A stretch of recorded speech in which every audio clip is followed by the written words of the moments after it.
안녕하십니까? 안녕하십니까? 아침마다 목요 특강 시간입니다. 드라마의 영향력이 대단하다고 봐야 할까요? 젊은 여성이 치매를 앓는 드라마가 방영되면서 중년 여성들에게 치매 걱정이 아주 대단히 심각한 화제로 작용을 하고 있다고 합니다. 그럴 수밖에 없는 것이 누구나 네. 깜빡깜빡 하잖아요. 내가 이걸 왜 들고 있지? 뭐 하려고 그랬지? 이런 순간들이 있기 때문에 나도 혹시 이런 걱정들 다 하시죠. 그래서 오늘 나오실 분의 말씀을 좀 귀담아 듣고 좀 이분을 눈여겨보시는 게 좋을 것 네. 같습니다. 이분께서는 치매가 생활 습관 때문에 온다고 말씀을 하세요. 나는 혹시 어떤가? 내 주변은 어떤가? 잘 살펴보시기 바랍니다. 치매와 건망증의 구분법, 치매를 예방할 수 있는 그 방법까지 알려주실 분, 건국대학교 의학전문대학원의 신경과에 계시죠? 한슬희 교수님 모셔주시기 바랍니다. 네, 어서 오십시오.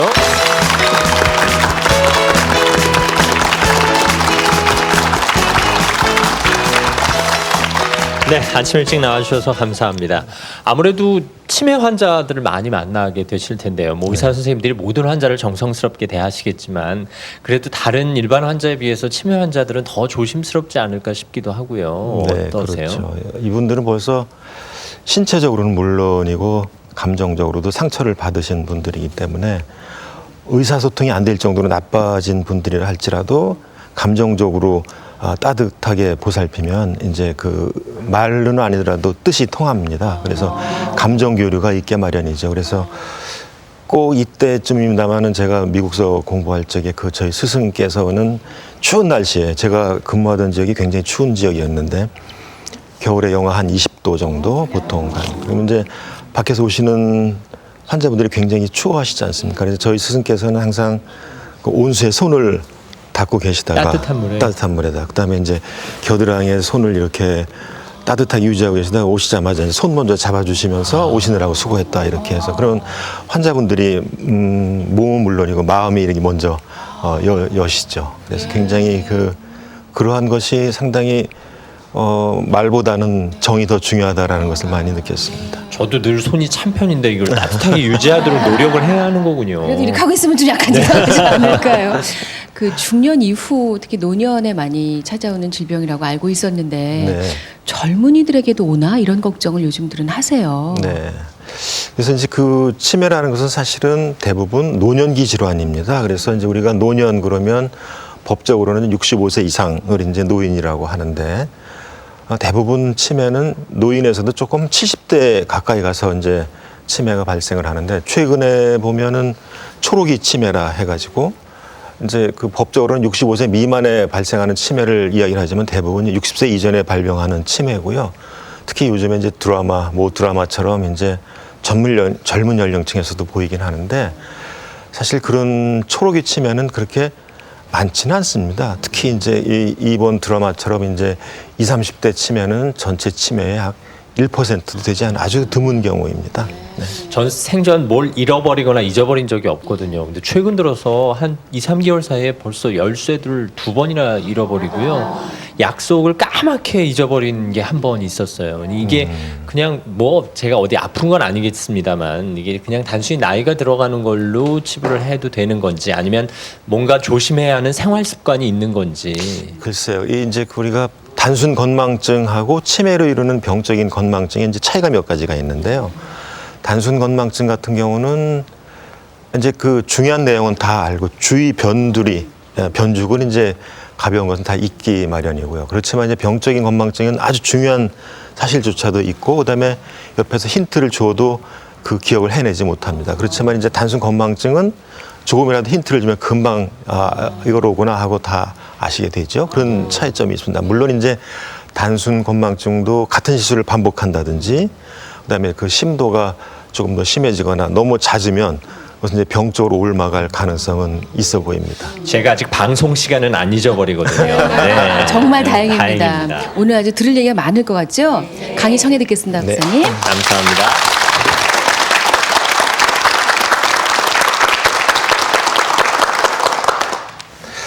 제가 오늘 말씀드리려고 하는 내용은 이제 치매가 누구에게나 올 찬스가 있습니다. 어떻게 보면 확률 게임이라고도 할 수가 있습니다. 그래서 이제 치매는 다른 질환과 달리 그 유병 기간이 길지요. 그래서 보통 암 같은 경우는 멀쩡하던 분이 뭐 6개월 혹은 1년 이내에 발생을 해가지고 잘못되는 경우가 많은데 대부분의 치매는 증상이 나타나기 약 한 20년쯤 전. 그래서 아까 말씀드린 대로 노년기 질환이니까 65세를 기준으로 한다면 40대 중반 그때부터 이제 벌써 이상이 생기는 거거든요. 그래서 이제 치매라는 것은 결국은 뇌의 병적인 노화라고 말씀드릴 수가 있습니다. 그래서 이제 어떤 사람이 치매에 걸리기 쉽고 어떻게 하면 그런 것을 막을 수 있는지 오늘 제가 방송 시간에 그것을 말씀드리려고 합니다. 그래서 우선 치매를 알려면 치매가 뇌의 병이니까 뇌의 그 구조와 기능이 어떤지를 간단히 살펴보고 그다음에 그 이야기를 진행하도록 하겠습니다.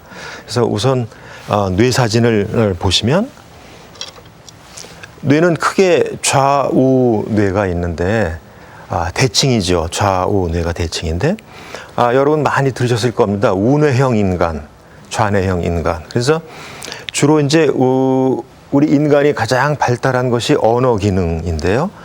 좌뇌는 이렇게 말하기, 읽기, 쓰기, 세마기와 같은 어떤 조직적이고 논리적인 것을 왼쪽 뇌가 하고요. 오른쪽 뇌는 조금 더 직관적인 거. 그다음에 시각과 공간 지각력 같은 거. 낯선 데서 길을 찾는다든지 어릴 적에 블록 쌓기 놀이 같은 걸 할 때 우뇌의 기능이 두드러져야 됩니다. 그런데 이제 다른 말로 얘기하면은 왼쪽 뇌, 좌뇌는 보다 더 이성적인 반면에 우뇌는 이제 좀 감성적이죠. 그래서 좌뇌가 발달한 분들은 수학과 논리가 정연한 그런 쪽으로 직업을 선택하는 것이 옳고 우측은 예술가, 음악가, 미술가들이 많이 감성이 많은 분들이 있죠. 그래서 사실은 균형적으로 좌뇌, 우뇌가 잘 발달되면 좋겠는데 이제 그것은 어려서부터 우리가 어떻게 관리를 하느냐, 어떤 식으로 아이를 잘 기르냐에 따라 가지고 양쪽 뇌를 잘 쓰는 그러한 인간으로 기를 수가 있겠습니다. 그래서 이제 그 치매하면은 사실은 우리나라가 지금 남북으로 벌써 갈린 지 반세기가 훨씬 넘었는데요. 우리나라하고는 굉장히 큰 관련이 사실은 있습니다. 그러면 치매가 도대체 우리나라 남북으로 갈린 건 어떤 관계가 있을까 이렇게 이제 궁금해하시는 분들이 많으실 텐데 근대 국제회의의 시조라고 할 수 있는 것이 바로 이 1945년 2월 달에 개최된 얄타 회담이라는 회담입니다. 아마 까마득하게 잊으셨을지 모르겠어요. 여러분 중고등학교 역사 시간에 배운 거인데요. 이 얄타 회담의 중요성은 사실은 우리나라를 남북으로 갈라놓은 데 있습니다. 그러면 우리 의사와 상관없이 남북으로 갈렸지 않습니까? 당시에 보면 맨 왼쪽에 보이는 분이 입에 지금 시가를 물고 있죠. 그 유명한 윈스턴 처칠, 영국 당시 수상이었고요. 가운데 분 역시 보면 요 담배를 가지고 있어요. 프랭클린 D 루즈벨트 당시 미국 대통령이셨죠. 물론 이제 당시 소련 수상이었던 스탈린입니다. 근데 이제 이 가운데 계신 루즈벨트 대통령은 당시에 이제 워낙에 어려서 소아마비를 앓으셨던 분이고 평소에 고혈압 환자셨어요. 그래서 이 회담 당시에도 기록에 의하면 악성 고혈압으로서 그 수축혈압이 한 270, 80까지 됐던 분이고 또 벌써 이 당시 한번 뇌졸중이 왔던 상태입니다. 그래서 지금 학자들이 되짚어 보면 뇌졸중 후에 혈관성 치매가 이미 와 있었다 그렇게 생각을 합니다. 물론 이제 그 왼쪽에 계신 윈스턴 처칠 당시에도 고령이셨습니다만은 평소에 시가를 즐겨 피셨고 이제 그 판단력이 조금씩 흐려지기 시작한 지금으로 이야기하면 경도 인지 장애. 그래서 어떻게 보면 우리나라가 남북으로 갈린 데는 이 세계 지도자들이 치매 혹은 치매 위험 인자를 가진 분들이 판단을 잘못해서 오늘날 우리가 지금까지 이렇게 고생을 하고 있지 않은가 그런 생각을 하게 됩니다. 근데 이제 그 이웃 일본에서는 하세가와 선생님이라고 이제 일본 치매의 대부이신데 이분이 한 5, 6년쯤 전부터 치매라는 말이 어감이 좋지 않다. 그래서 그 치매라는 말을 우리는 쓰지 말자. 그래서 이제 일본에서는 더 이상 치매라는 말을 쓰질 않고 이것을 인지증이라는 말을 씁니다.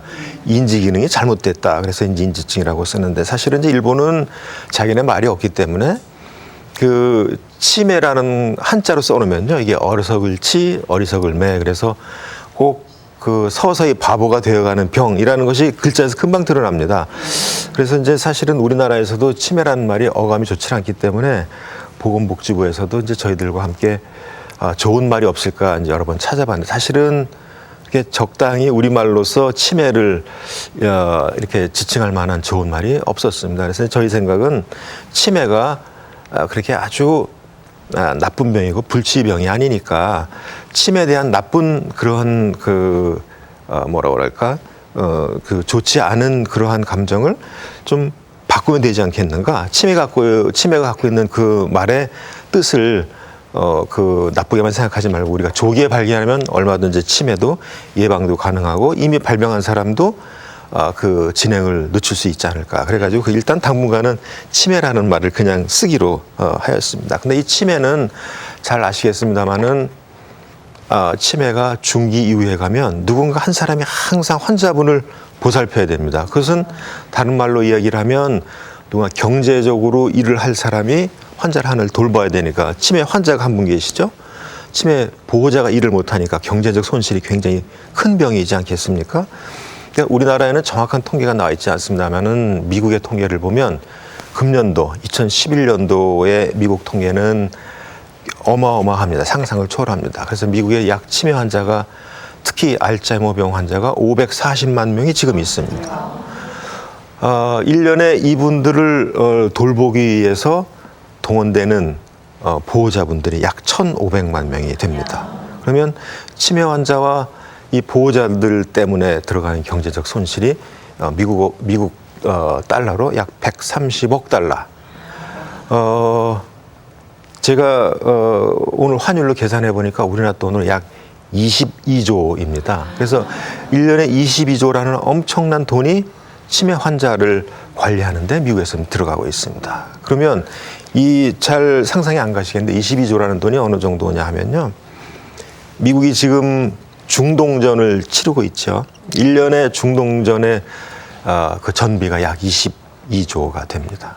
그래서 지금 미국에서 걱정하는 것은 이 상태에서 치매를 더 이상 발생을 저지하지 않으면 2050년도에 가면 이것이 7배가량 늘어납니다. 그러면 미국이 오늘 날짜로 돈을 계산한다 하더라도 이런 220조라는 돈이 얼마나 큰 돈인가 하면 이제 2050년이 되면 1년에 7개의 중동전을 동시다발적으로 치러야 되는 거죠. 그러니까 아무리 경제적인 대국이라 할지라도 이것은 이제 견뎌낼 수가 없겠죠. 그만큼 치매가 엄청난 그런 그 경제적으로 악영향을 미치는 겁니다. 그러면 우리나라는 어떻게 했는가?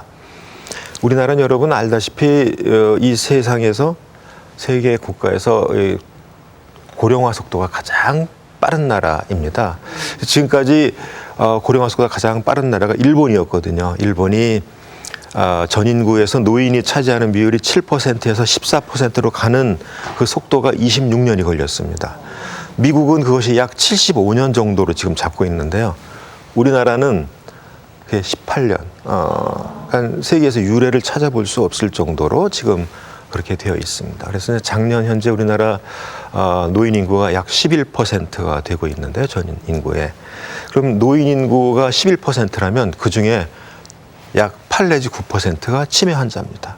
그러면 지금 현재 우리나라에 적게는 35만 명에서 많게는 50만 명의 치매 환자가 있는데 이 치매 환자들을 돌보기 위해서 또 그만큼 많은 경제적 손실이 들고 여러분들이 고생을 해야 되겠죠. 그래서 이런 고령화 속도를 우리가 그냥 나이가 생명이 연장되는 걸 좋아할 뿐만 것은 아니라 이런 생각도 들고요. 물론 이제 서양에서는 고령화 시대를 충분히 사전에 대비를 했기 때문에 여유가 좀 있는데 우리는 지금 너무나 빠른 속도로 고령화가 이루어지고 있기 때문에 사실은 좀 큰 앞으로 걱정이 됩니다. 그래서 우리 여기 나와 계신 방청객들이 나중에 혹시라도 치매가 걸릴 나이쯤 되면 정말 우리를 돌봐줄 사람이 너무 적다 이거죠. 그래서 이 치매는 이제 의사들이 정의하기는 치매는 이제 그 영어로 A, B, C 약자를 쓰는데요. A는 매일매일의 일상생활,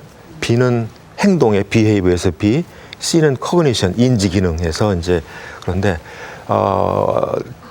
증상이 나타나는 것은 맨 먼저 치매 그러면 누구든지 기억 장애를 먼저 떠올리지 않습니까? 그래서 이제 기억 장애가 있고 기억 장애 이외에 또 한 가지의 인지 장애가 있어요. 인지 장애라는 것은 말하기, 남의 말하는 것을 알아듣기, 계산하기, 판단력, 그다음에 낯선 장소에서 길을 찾아가는 능력 이런 것들이 모두 사람이 갖고 있는 인지 능력인데 기억력 이외에 이런 인지 능력 하나가 망가지고 그러한 인지 능력 장애로 인해서 이 사람이 일상생활하는데 장애를 일으키면 그걸 치매라고 합니다. 그래서 이제 치매는 아까 말씀드렸다시피 65세 이후에 일어나는 것을 이제 우리 보통의 노년기 치매라 하고 그 이전에 발생되는 것을 초록이 치매라고 합니다. 물론 이제 드라마에서처럼 20, 30대에 일어나는 이런 치매에는 이제 청년기 치매가 있는데 이것은 전체 치매에서 약 1%도 안 되는 굉장히 드문 병입니다.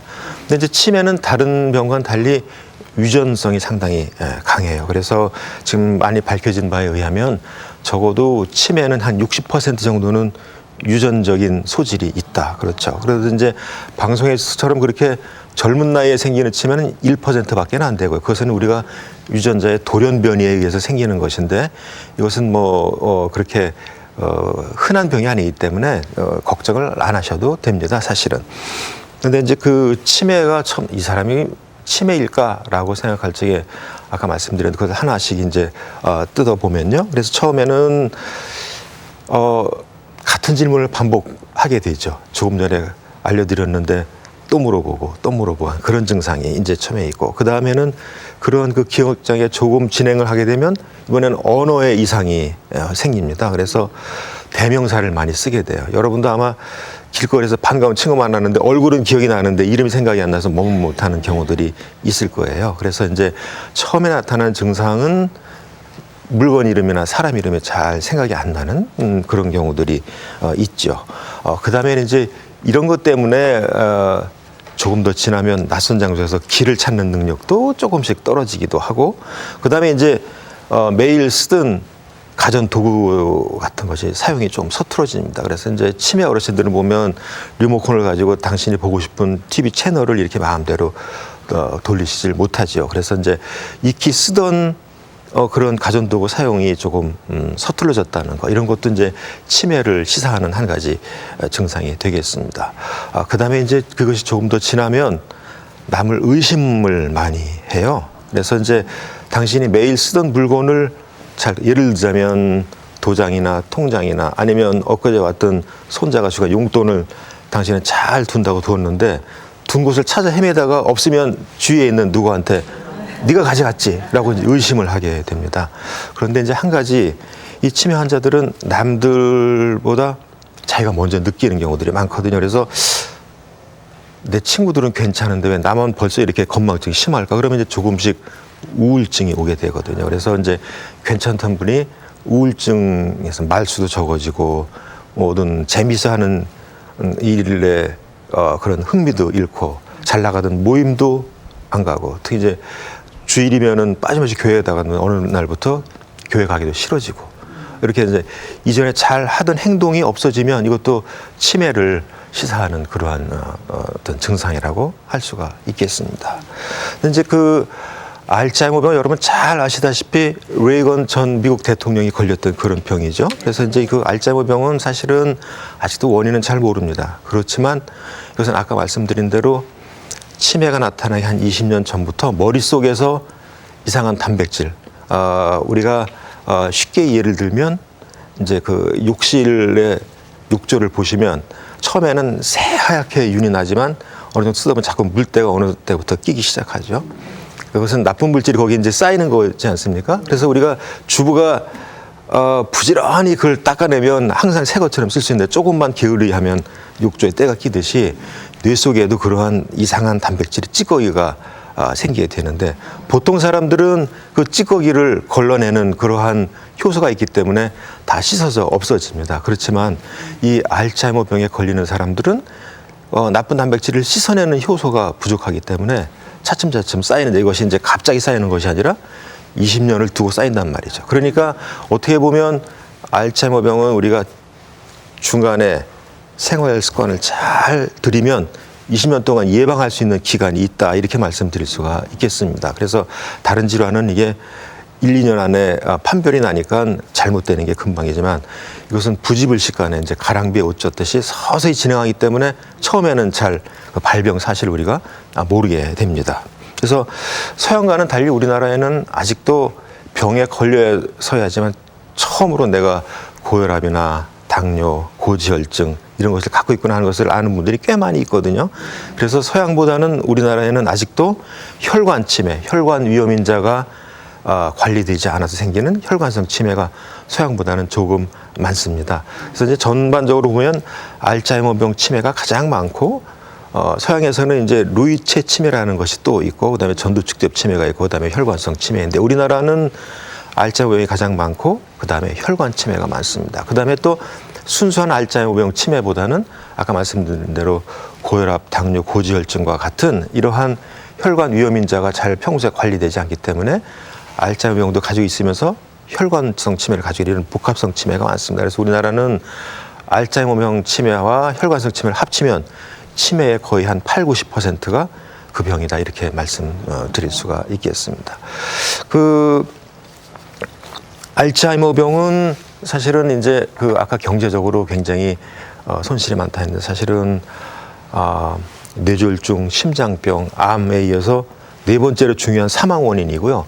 그다음에 경제적 손실을 따지면 간병비까지 포함을 하면 세 번째로 중요한 그러한 국가적 손실을 가져오는 아주 무서운 질환입니다. 근데 이제 그 왜 이상하게 병 이름에 알츠하이머라고 붙었을까?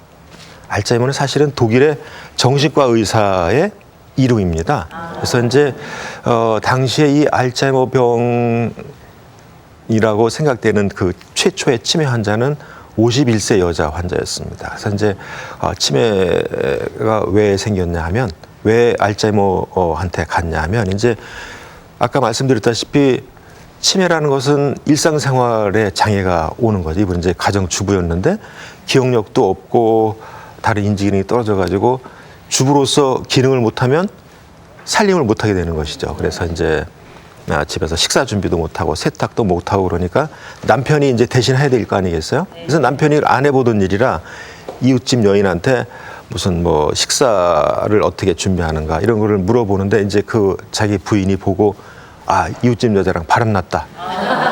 그러면 우리가 이제 부정망상이라 하는데 너무나 그 부정망상이 심하니까 이 남편이 알로이스 알츠하이머라는 정신과 의사가 근무하는 병원에 환자를 갖다 입원을 시켰습니다. 근데 입원시켰는데 환자분 그 안에서 굉장히 매일 그 환시, 환청, 누가 나를 죽이러 온다든지 뭐 그다음에 나중에는 자기 병실도 못 찾아오고 이렇게 하시다가 3년 반 만에 사망을 했습니다. 치매로 사망을 한 것이죠. 그래서 이제 이 당시 독일만 해도 이런 그 왜 환자가 이런 증세를 보이면서 죽었을까, 사망했을까라는 게 궁금해서 이것을 이제 그 알츠하이머 선생님이 부검을 했습니다. 그래서 이제 그때 뇌 조직을 보니까 오늘날까지 알려져 있는 이상 단백질이 뇌에 두 가지가 쌓여 있는 걸 보고 처음으로 이런 젊은 사람이 뇌에 이상한 단백질이 쌓여서 치매를 나타내다가 사망했구나. 그 이후로 다른 의사들이 그거를 이제 그 사람을 기념하기 위해서 알츠하이머 병이라고 불렀고 당시에는 이제 초록이 치매만 알츠하이머 병이라 했습니다. 근데 최근에 보니까 초록이 치매든 나이가 들어 생긴 치매든 뇌 조직을 보니까 똑같았단 말이에요. 그래서 지금은 이제 나이에 관계없이 뇌 속에 이상 단백질이 쌓여 생기는 질환 그러면서 치매를 보이는 질환을 우리가 알츠하이머 병이다 이렇게 얘기를 합니다. 그래서 이제 우리가 그 여러분 뇌는 아마 지금 이럴 겁니다. 그래서 이제 뇌가 빽빽하고 아주 팽팽한 거 보이죠. 근데 이제 알츠하이머 병에 가게 되면 기억중추, 여기 기억중추가 이제 해마라 하는데 이것은 입력 구실을 합니다. 그래서 이 치매 환자들은 이 입력 장치가 손상이 되어 있기 때문에 여기 보시면 정상에 비해 가지고 거의 3분의 1 이하로 위축이 되어 있기 때문에 옛날 기억은 조금 하시더라도 조금 전에 일어난 일을 기억을 전혀 못해요. 그래서 그 밑에 보이는 것은 이제 이 알츠하이머병과는 달리 우리나라에 많은 혈관성 치매 환자들인데 보시면 작은 혈관들이 많이 막혀가지고 이렇게 아주 여러분이 보시기에 허옇게 변환된 이러한 백지를 볼 수가 있는데 이것은 작은 혈관들이 손상돼서 일어나는 것입니다. 그래서 이것은 한 번에 오는 것이 아니라 여러 차례 작은 뇌졸중이 반복되면 그것이 이제 나중에 신경세포들이 많이 소실돼 있기 때문에 이제 치매가 오게 되는 것이죠. 그래서 어느 부위가 망가졌냐에 따라서 어느 사람은 뭐 기억력만 망가지는 분도 있고 어떤 사람은 기억력은 비교적 괜찮은데 길찾는 능력이 망가진 분들도 있고 그렇게 됩니다. 그러면 이 치매 환자들 아까 말씀드린 그 알츠하이머병 환자의 뇌조직 소견이 어떤지 한번 좀 보겠습니다. 사진을 좀 보여주실까요? 그러니까 우리나라에 혈관성 치매가 많은 건 그만큼 관리가 부족해서 그런 거겠죠, 네, 그렇습니다. 교수님. 네. 좀 더 이렇게 혈관성 질환을 앓고 계신 분들이 관리를 열심히 하신다면 아무래도 혈관성 치매로 연결되실 확률은 좀 낮아지는 거 아닐까요? 그렇습니다. 그래서 예. 이제 제가 치매를 이제 만성 질환이고 예. 그래서 치매를 생활습관병이다 이렇게 이제 말씀을 드렸는데 예. 여러분 생활습관병이라는 것이 뭔지 아시죠?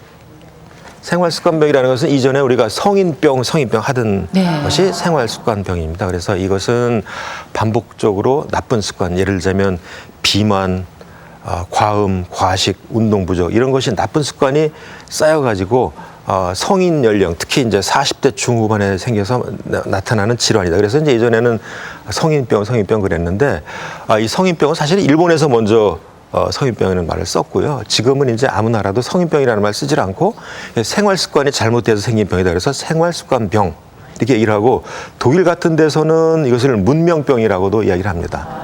문명을 이뤄낸 사람들이 게을러서 생긴 병이다. 그래서 이야기를 합니다. 여기는 이제 고혈압이나 당뇨, 그다음에 고지혈증, 위장병, 만성 위장병, 그다음에 심지어는 암조차도 요즘에 생활습관병의 한 부류로 이제 이해를 하고 있습니다.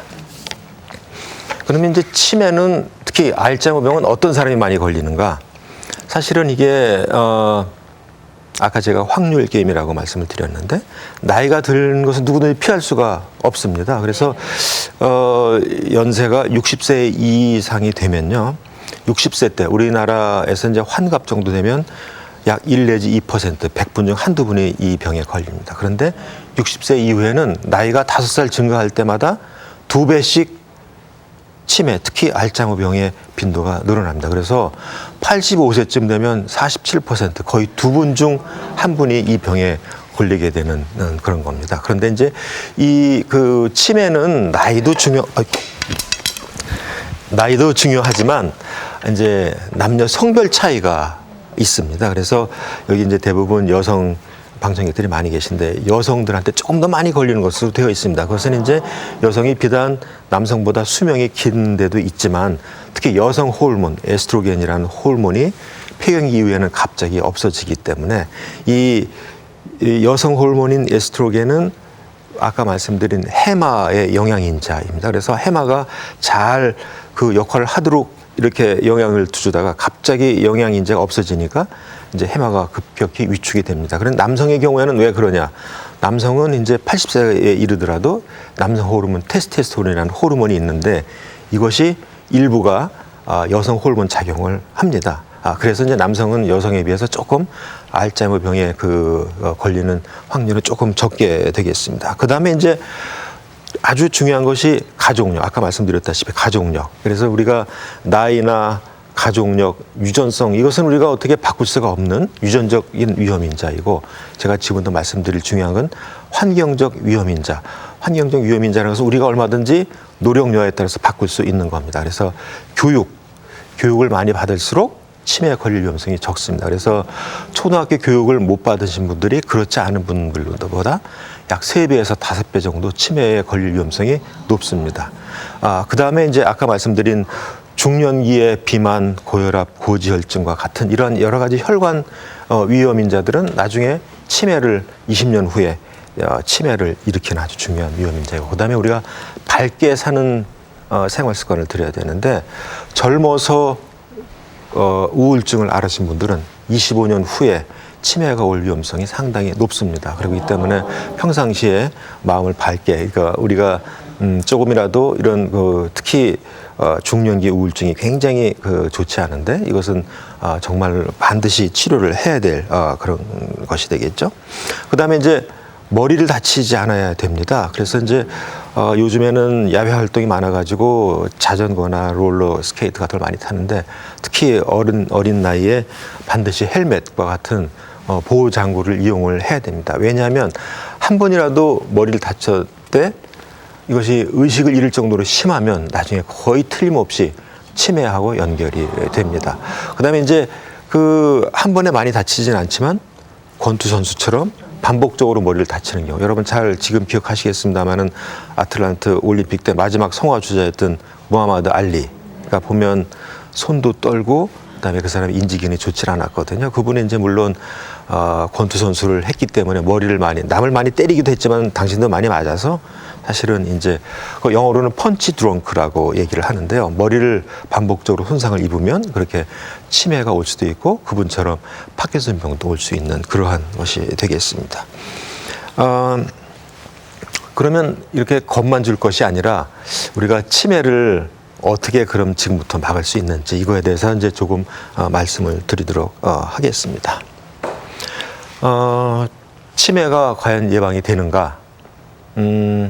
단적으로 예방을 할 수가 있습니다. 100% 유전적으로 온 이제 그 드라마에서처럼 그렇게 유전적인 인자로 돌연변이가 생긴 경우는 사실은 그런 경우는 우리가 이제 지금으로서는 막을 수 있는 방법이 없는데 그 밖에 나이가 들어서 생기는 이런 노년기 치매는 얼마든지 우리가 발생도 지연시킬 수가 있고 그다음에 일단 발병을 했다 하더라도 진행 속도를 늦출 수가 있습니다. 이론적으로 아까 5년이 지나면 2배씩 치매가 늘어난다고 했는데 우리가 치매 발생 기간을 뒤로 5년만 늦추면 우리나라의 치매 발생이 당장의 반으로 떨어지는 게 되겠죠. 예, 그만큼 중요합니다. 그래서 이제 먼저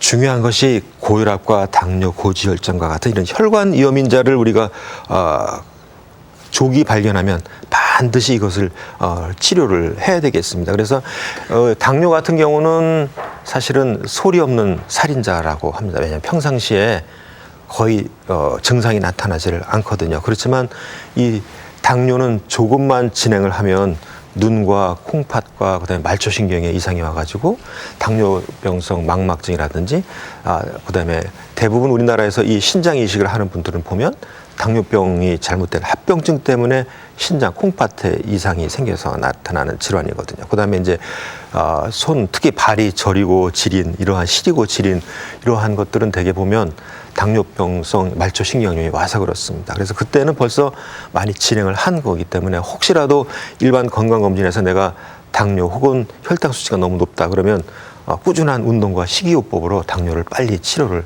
해야 되겠습니다. 당뇨는 나중에 심장병이나 뇌졸중에 걸릴 위험성도 2~3배 높이고 그 이후에 오는 알츠하이머 병도 한 3배쯤 높이는 것으로 되어 있습니다. 그것이 중요한 것은 금방 고쳐지지 않고 20년 동안 지속된다 하면 그것은 정말 큰 문제가 되지 않겠습니까? 그다음에 이제 그 심장에 보면 부정맥이라고 아시죠? 이렇게 만져보면 다른 사람은 1분에 60에서 80회 이렇게 뚝뚝 정상적으로 뛰는데 그것은 후두둑 이렇게 뛰는 분들도 있어요. 그렇게 되면 그때마다 심장에서 작은 피떡이 떨어져 나와가지고 작은 혈관을 막아서 그것 때문에 작은 뇌졸중이 생기고 그것이 반복되면 나중에 혈관 치매가 오기 때문에 그것이 굉장히 중요합니다. 그다음에 이제 또 한 가지는 우리나라 분들은 특히 치매는 물론이고 모든 병들을 음식을 통해서 좀 어떻게 고쳐볼까 이런 분들이 꽤 많이 있거든요. 여기 보시면 이건 사람은 아니고 여러분 보시다시피 원숭이예요. 그래서 이제 왼쪽에 있는 원숭이와 오른쪽 원숭이는 나이가 비슷한 원숭이입니다. 그런데 이제 왼쪽에 있는 원숭이는 하루에 칼로리를 445칼로리를 줄여서 주었고요. 오른쪽 원숭이는 자기가 먹고 싶은 대로 그냥 먹였어요. 근데 이것이 몇 년 지나가 보면 이 왼쪽 원숭이는 아직도 눈도 굉장히 밝고 그다음에 행동도 민첩하고 털도 윤기가 나고 그런데 똑같은 나이의 원숭이인데 얼굴도 벌써 많이 주름살도 되어 있고 털도 윤기가 없고 여기저기 듬성듬성 털도 많이 빠지고 그다음에 행동도 둔해지고 그렇습니다. 결국은 칼로리 섭취를 너무 많이 해서 그렇습니다. 그래서 이것을 원숭이가 먹은 식단을 인간 식단을 해보면 이쪽 왼쪽 원숭이는 하루에 한 2,000칼로리 이 사람이 젊은 사람이 먹는 오른쪽 사람은 이게 비만을 유발하는 이런 것이 되겠죠. 그래서 이 비만이 얼마나 뇌에 나쁜 영향을 미치는가라는 것을 극단적으로 알 수가 있습니다. 그래서 이 뇌는 다른 조직과는 달리 이 항산화 효소가 굉장히 적은 조직입니다. 그래서 칼로리를 너무 많이 섭취해버리면 결국은 나쁜 산소가 발생했을 때 그것을 처리할 능력이 많이 떨어지는 조직입니다. 그래서 우리가 평상시에 그래서 운동을 많이 해야 된다라는 그런 또 다른 이유가 될 수가 있겠습니다. 그 다음에 여기 보시면 이것을 우리가 지중해 식단이라고 보통 이야기를 해요. 그래서 이 지중해 연안에 사시는 분들은 우리가 인구의학적 검사를 해보니까 심장병과 뇌졸중과 치매의 발병이 그 이외 지역에 사는 사람보다 굉장히 적었던 것으로 밝혀져 있습니다. 그래서 그럼 이 사람들이 왜 그렇게 건강하게 오래 사는가를 봤더니 그 사람들이 주로 먹는 것이 이제 매일같이 그 통밀, 그러니까 정제되지 않은 통밀과 같은 것들, 그다음에 이제 야채와 과일을 제철 과일을 많이 드시고 그다음에 그쪽은 그 요구르트하고 그다음에 올리브유를 많이 섭취를 합니다. 그다음에 거기 이제 그 지중해니까 이제 생선이 많이 나지 않습니까? 그래서 밑에 보시는 것들은 매일 식단에 포함이 되는 것들이고 요 일주일에 한 번, 두 번 드시는 것, 특히 이제 등푸른 생선, 우리나라에도 이제 뭐 홍치나 고등어가 여기에 해당이 되겠고, 이제 닭고기도 이제 기름이 많지 않은 닭 가슴살과 같은 이런 양질의 단백질을 공급하는 것이고, 이런 것은 이제 한 일주일에 1, 2회 정도. 대신 이제 보통 그 붉은 고기라고 하는 이런 그 육류는 섭취는 한 달에 한두 번으로 그쳤습니다. 근데 여러분 식단을 가만히 보시면 거꾸로 되어 있죠. 거의 매일 고기를 드시고 뭐 이런 거는 굉장히 적게 드신단 말이에요. 그래서 우리가 이것이 서양에는 이런 책도 있습니다. 당신의 뇌는 당신이 먹는 대로 이루어진다. 그래서 이런 걸 보면 우리가 먹는 것이 얼마나 뇌 건강에 중요한 것을 다시 한번 말씀드릴게요. 여기 지금 보시면 매일 6잔의 생수와 왼쪽에 보면 이제 레드 와인, 붉은 포도주가 있는데 하루에 한두 잔의 그 와인을 권장을 하고 있습니다. 그래서 실제로 모든 술이 그렇다는 학자도 있긴 한데 술이 사실은 그 적정량을 마시기가 굉장히 힘들지. 요즘에 이제 연말이 돼서 이제 여러분 모임에 많이 나가실 텐데 이 술은 사실은 뇌의 독성 물질입니다. 알코올 자체는. 그래서 이 알코올성 치매라는 말이 있을 정도로 알코올을 과량 섭취를 하면 신경세포가 깨어나지를 못해가지고 자꾸 빨리 죽어나갑니다. 우리 사람은 약 1,000억 개의 신경세포를 가지고 있는데 중년기까지는 어느 정도 유지를 하다가 이게 나이가 들기 시작하면은 하루에 수십만 개씩 그 신경세포가 탈락이 됩니다. 그런데 술을 마시거나 과도한 흡연을 하거나 운동을 하지 않거나 뭐 스트레스를 받거나 하면 신경세포가 망가져가는 속도가 훨씬 더 빠르죠. 그러니까 그만큼 다른 사람보다 훨씬 더 치매가 올 기회가 높습니다. 단지 술 중에 이 붉은 포도주는 그 안에 이제 특성 성분이 들어있어요. 레스베라톨이라는 성분이 들어있는데 이 레스베라톨이라는 성분은 신경세포를 좀 보호하는 효과를 가지고 있습니다.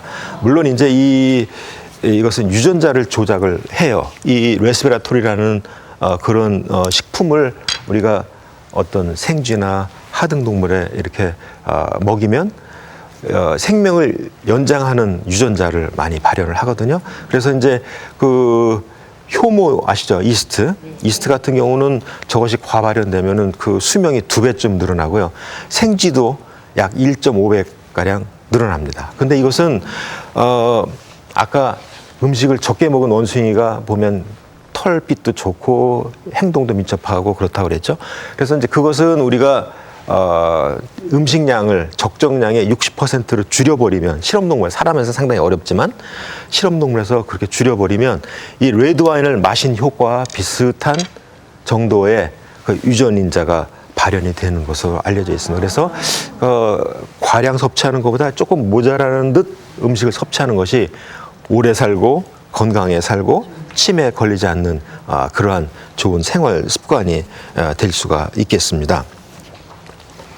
그런데 이제 우리나라에서 가장 문제가 되는 것은 이제 너무 다 바쁘게 사시는데 있지 않습니까? 그런데 그 모든 종류의 스트레스, 육체적인 스트레스는 물론이고 정신적인 스트레스, 그 다음에 이제 그런 스트레스를 못 이겨가지고 이제 스트레스를 운동으로 풀지 않고 술이나 담배 이런 거면은 악재가 2중, 3중으로 이렇게 겹치게 되겠죠. 그러면 다른 사람보다 훨씬 더 빨리 치매가 올 수가 있습니다. 그런데 요즘에 보면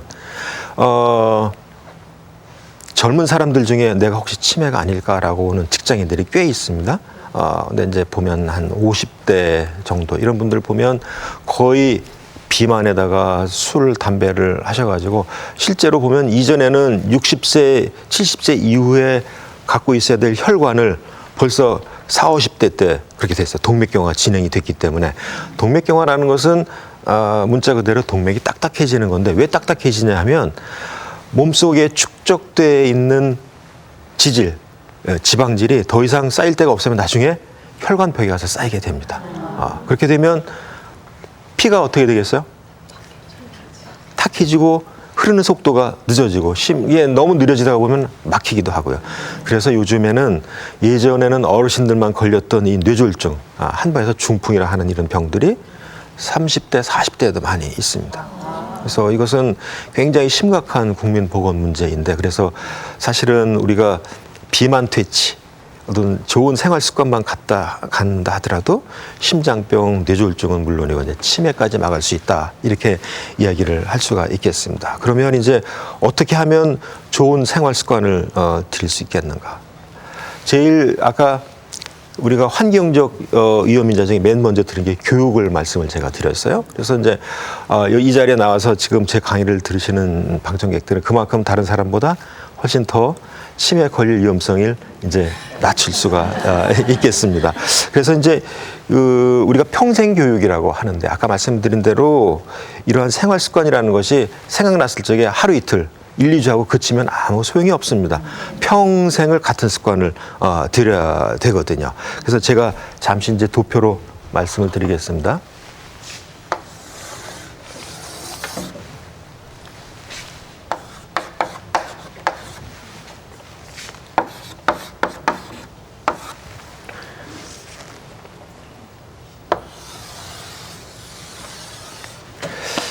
젊은 사람들도 아주 우수한 그런 두뇌를 가지고 공부를 잘하는 사람이 있는가 하면 또 어떤 사람은 좀 동료보다 못한 사람도 있어요. 그렇지만 내가 중간 정도만 유지를 하면 사회생활 하는데 아무런 지장이 없습니다. 그런데 우리가 연세가 드셔서 60세 정도에 이르면 이 커브가 왼쪽으로 옮겨갑니다.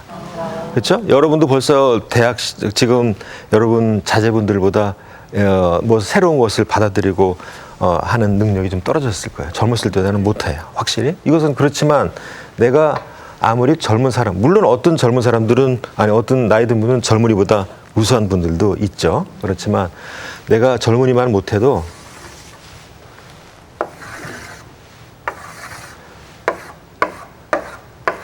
이 평균치에만 들면 아무런 이상이 없습니다. 이것은 나이 때문에 생기는 거니까요. 그런데 이제 이 중에 이쪽 100분 중에 한두 분, 이분들은 우리가 이제 치매라고 할 수가 있어요. 그런데 아직 치매까지는 아니지만 내 또래들보다도 좀 못한, 치매는 아니지만 내 동료들보다 못한 경우, 이런 경우가 있지 않겠어요? 이런 경우를 우리가 경도인지 장애라고 부르고 치매의 고위험군입니다. 그런데 이 정상분이 1년에 치매로 넘어갈 위험성이 한 1 내지 2% 정도 돼요. 그런데 이 치매 고위험군에 있는 분들이 10배쯤 높아가지고 이것이 15 내지 20% 정도가 됩니다. 그래서 이 경도인지 장애에 있는 분들이 치료를 하지 않고 지내면 4년 뒤에는 절반 정도가 치매 환자가 될 수가 있고 7, 8년이 지나면 거의 100% 치매가 되는 거예요. 그 중에 상당한 원인이 교육과 학습 같은 것에 이제 다루는 거죠. 그래서 우리가 여러분 이제 그 평생 교육이라는 것을 등한시하지 마시고 꼭 새로운 언어를 배운다든지 아니면 글쓰기를 한다든지 그다음에 이제 그림을 그리기라든지 특히 여성분들은 손뜨개질이나 서양에서 유행하는 퀼트 같은 이런 것 손과 머리를 함께 쓰는 이러한 것들이 굉장히 치매 예방에 도움이 되는 것으로 되어 있습니다. 단 이것도 지속적으로 해야지 한두 번 하고서 끝나는 것은 안 됩니다. 그만큼 이런 우리 신경세포를 활성화하는 강화하는 이런 것이 굉장히 중요합니다. 그다음에 여기 지금 보여드리는 그림은 사실은 이제 쥐인데요. 맨 왼쪽에 실험실에서는 보통 이렇게 이런 케이지 하나에 서너 마리의 쥐를 키웁니다. 이것이 이제 정상 조건이고요. 이제 왕따 당한 쥐, 혼자 키우는 쥐. 그다음에 밑에는 이제 보면 뭐 쳇바퀴도 있고 운동시설도 있고 그러면서 친구들이랑 같이 잘 지내고 먹을 것도 풍부하게 넣어주고. 그래서 이것이 이제 정상쥐이고요. 이것이 환경 강화쥐라고 얘기를 합니다. 환경을 아주 유복하게 만들어주는. 그래서 그러면 이 쥐하고 이 쥐하고 어떤 차이가 있느냐. 얘는 그냥 평상시대로 먹고 자고 그렇지만 얘들은 뭔가는 쥐들은 호기심이 많아가지고 있으면 가서 운동도 해, 만져보고 냄새도 맡아보고 운동도 하고 이렇게 하거든요. 이렇게 해서 3주 정도만 이런 시설과 이런 시설에 나누어서 길러가지고 다음 그림 한번 보여주실까요? 3주 후에 이 쥐의 신경세포를 강확대해서 본 현미경 사진입니다. 왼쪽은 이제 보통 쥐예요. 보통 쥐. 보통 쥐는 요 신경에 자라나는 것이 드문드문 있죠. 그런데 뭔가 새로운 걸 자꾸 배우고 하면 기억이 생겨야 되니까 새로운 기술도 쳇바퀴 돌리는 기술, 사다리 타는 기술이 늘어나니까 이렇게 많이 하는 거죠. 그래서 우리가 아무리 유전적으로 불리한 유전자를 갖고 태어났다 할지라도 이것을 평생 어떻게 내가 관리하느냐에 따라 가지고 이게 단지 3주 동안에 이런 변화가 일어났으니까 평생 동안 우리가 건강한 습관을 들이면 뇌의 변화는 얼마나 큰가는 여러분이 상상하실 수가 있을 겁니다. 그래서 나는 대학원까지 나오고 박사니까 먹고 놀아도 돼.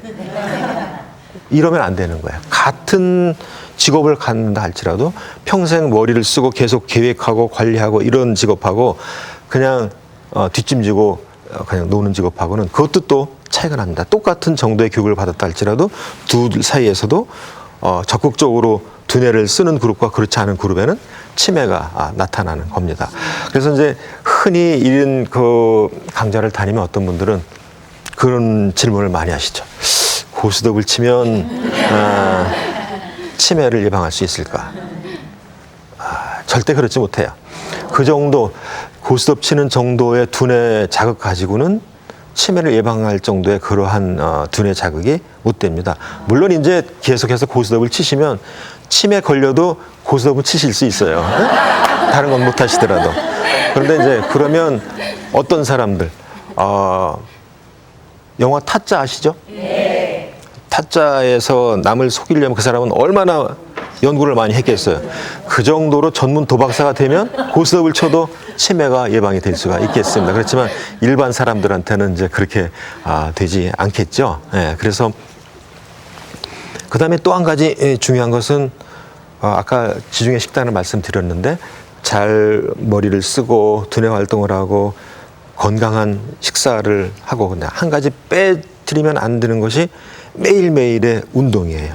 유산소 운동입니다. 유산소 운동이라는 것은 젊었을 적에는 가볍게 달리기가 좋고 연세가 드신 분들은 이제 관절에 문제가 있으니까 빠른 걸음으로 걷기가 좋습니다. 그런데 이것은 뒷짐지고 서서히 이렇게 천천히 걷는 것은 아무런 이건 기분은 좋을지 몰라도 운동에는 도움이 안 됩니다. 그래서 이제 여러분 그 영화나 TV 뉴스에 보면 중국 사람들 아침 새벽에 일어나가지고 노인들이 왜 태극권, 타이찌라는 걸 하잖아요. 공원에 모여서.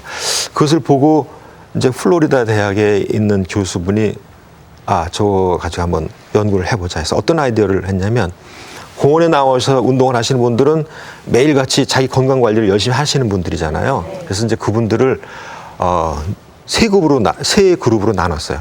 매일 타이찌를 하는 분, 또 그 중에 일부는 빠르게 걸음을 걷는, 만보기를 채워가지고 1시간 동안 빨리 걷는 것도.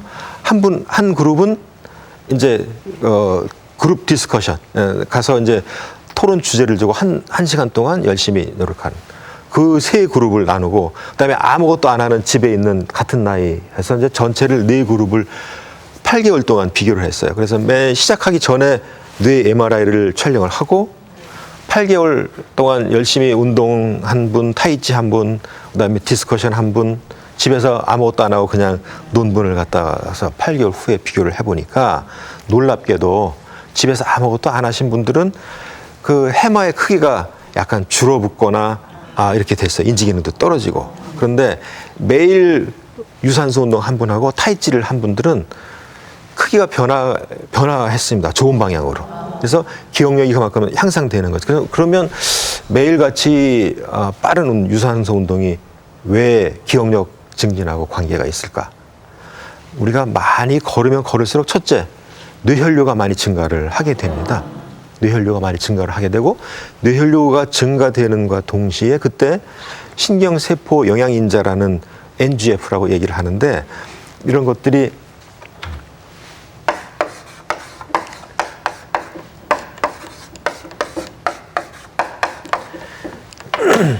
뇌신경세포에 좋은 물질들이 많이 걸으면 걸을수록 이것이 많이 분비가 됩니다. 이것들은 그 신경세포가 젊고 건강하게 오랫동안 유지할 수 있도록 만들어주는 겁니다. 그러니까 아까 조금 전에 보셨던 신경세포에서 이렇게 돌기가 많이 나간 것도 결국은 이것이 많이 늘어나서 돌기를 만들게 했던 거예요. 그러니까 재미있게 놀고 새로운 것을 찾고 학습하고, 그다음에 아까 그 쥐들도 열심히 쳇바퀴 돌리고 했으니까, 운동도 하고 머리도 쓰고 했으니까 그런 것이 보이는 건데, 사람한테서도 틀림없이 그런 게 보이는 것으로 되어 있습니다. 근데 이것은 젊었을 적에는 사실은 그러면 소용이 없겠느냐? 소용이 있어요. 그래서 미국의 어떤 중학교에서 이런 실험을 했습니다. 매일 아침 공부하기 전에 학생들을 30분씩 체육관에 모여가지고 운동을 하게 했어요. 운동을 한 다음에 그 공부를 시키고, 한 그룹은 운동 안 하고 자습을 하게 하고 수업을 시작을 하고, 이것을 6개월 뒤에 두 그룹을 모의고사를 봤는데 아침에 운동을 하고 학습을 한 그룹이 시험을 훨씬 더 잘 봤어요. 그 왜 그렇겠습니까? 운동을 해서 이것이 많이 발생된 상태에서 공부를 하니까 학습 능력이 더 뛰어났겠죠. 그래서 이런 것을 보면 운동이 학습에 얼마나 중요한가를 그래서 여러분 자제분들은 아침부터 공부하라 이렇게 재촉하지 마시고 적당한 운동을 한 다음에 그다음에 공부를 하라 이렇게 말씀을 하시면 참 좋겠습니다. 그다음에 그러면 예전에 3당 사락 그런 여러분 학교 다닐 때 그런 거 많이 들으셨죠. 하루에 3시간 자면 붙고 4시간 자면 떨어진다 대학 입시에. 그랬는데 그거 옳지 않은 말입니다, 사실은. 그래서 우리가 아무리 낮 동안에 학습을 해가지고 머릿속에 기억력을 많이 기억을 갖는다 할지라도 밤에 충분한 수면을 취하지 않으면 이것이 내 기억이 안 돼요. 그래서 이제 우리가 충분한 아주 그 질이 좋은 잠을 자야지만 낮 동안에 학습한 기억이 머릿속에 굳어지게 되는 겁니다. 이런 것들은 과학적으로 다 입증이 됐는데, 이제 하버드 대학에서 어떤 실험을 했냐면, 이제 혹시 난수표라는 말 들어보셨습니까? 난수표. 그러니까 의미 없는 숫자의 나열이죠. 그래서 난수표는 사실은 의미가 없기 때문에, 규칙이 없기 때문에 불러주고 외우라고 그러면 잘 안 외워지죠. 난수표라는 것은. 규칙이 있으면 뭐 13579, 이건 금방 외우지만 이걸 순서 없이 하면 잘 못 외우지 않습니까? 그래서 두 그룹의 학생들한테 한 그룹은 난수표를 외우게 하고 그대로 자기 기숙사에 가서 잠을 자게 하고, 한 그룹은 가서 방과 후 활동 가서 뭐 니네 가서 놀든지 디스코테가 춤을 추든지 술을 먹든지 해라. 다음 날 양쪽 그룹을 불러가지고 난수표를 기억하게 했어요. 어느 쪽 그룹이 더 성적이 좋았겠습니까? 잠을 잔 그룹이 훨씬 많이 외했어요. 그래서 그걸 보면 또 아까 말에 연속이 되겠는데 아침부터 공부하라고 이렇게 체근되지 못. 그다음에 야 왜 벌써 자 이렇게 하시지 말고 공부를 충분히 했으면 잠을 일찍 자게 하는 것이 역시 학습에 굉장히 도움이 되는 겁니다. 그래서 이제 우리가 이런 걸 보면 사실 이러한 습관들 우리가 매일같이 두뇌 활동을 하고 좋은 음식을 먹고 그다음에 운동을 하고 충분한 수면을 하고 이거면 다 되냐? 한 가지가 빠졌어요. 아까 쥐들 보면 혼자 있는 쥐는 굉장히 나빠요. 근데 아까 그 환경 강화 쥐는 친구들을 많이 넣어줬죠. 그래서 여러분들처럼 다른 사람들과의 인간관계를 잘 맺어야 됩니다. 그래서 혼자 있으면 특히 나이가 들수록 혼자 계시면 안 되는 거. 어르신들은 혼자 계시면 안 되고 반드시 다른 사람들과 어울려야지만 친구의 존재만 있어도 내 뇌가 활성화 되기 마련입니다. 그다음에 중요한 것은 이제 그 서양하고 우리나라의 저는 노인들의 가장 다른 점은 뭐냐 하면 우리나라 건강한 노인들은 모이시면 오늘을 어떻게 즐겁고 재미있게 지루하지 않게 지낼까 이런 생각 대부분 많이 하십니다. 그런데 서양 노인들은 나보다 못한 사람들 경제적이든 체력적이든 시간이 없든 나보다 못한 사람 내가 가서 도와줬으면 좋겠다 해서 봉사활동을 많이 하시잖아요. 그죠? 그래서 봉사활동하는 거 남을 도와주는 것 자체가 여러분 잘 아시는 엔돌핀이라는 그 물질을 머릿속에서 많이 내게 해요. 근데 엔돌핀은 역시 스트레스를 누그러뜨려주고 뇌 신경세포를 강화해주는 그런 효과가 있습니다. 그래서 시간이 나시면 좋은 일을 많이 좀 하시는 게 좋겠습니다. 그래서 다시 정리를 하면 교육도 중요하고 식습관도 중요하고 그다음에 운동도 중요하고 잠도 중요하고 아주 좋은 다른 사람과의 인간관계 이것도 굉장히 중요합니다. 근데 말은 상당히 쉽죠. 이것을 우리가 10년, 20년 동안 끊이지 않고 지속한다는데 그런 점이 있는 거죠. 그래서 어떤 사람들은 이거를 잘 지켜가지고 나이 80, 90이 돼도 치매에 걸리지 않고 그런 단적인 예로 뭐 연전에 자꾸 하셨습니다마는 그 시인 서정주 미당 서정주 선생님은 제가 알기에 제가 직접 만나 뵙지는 못했지만 아침에 일어나셔서 맨 처음 하시는 일이 세계의 산 이름을 갖다 3,000개를 외시고 그날 일과를 시작을 하셨다 합니다. 그러니까 그것은 그걸 3,000개를 외시려면 얼마나 두뇌 활동을 많이 하셨겠어요, 그죠? 그래서 그런 야, 내가 이 나이에 가서 학원 등록해가지고 일본어를 배워, 영어를 배워 이렇게 하시지 말고 요즘에 보니까 뭐 케이블 TV에도 많이 나와 있고 그다음에 라디오에도 많이 나와요. 그래서 시간을 꼭 내셔가지고 근데 습관을 들이는 게 굉장히 중요하고 일단 습관이 들여지면 습관은 제2의 천성입니다. 좋은 습관은 우리가 죽을 때까지 가져갈 수가 있습니다. 물론 나쁜 습관은 빨리 버려야 돼요. 그래서 단적으로 이런 모든 건강 어떤 분들은 뇌에 좋은 음식이 뭐냐 이렇게 많이 물으시는데 사실은 특별히 뇌에 좋은 음식은 없습니다. 우리 몸에 좋은 음식이 뇌에 좋은 거예요. 왜냐하면 뇌도 우리 신체의 일부니까.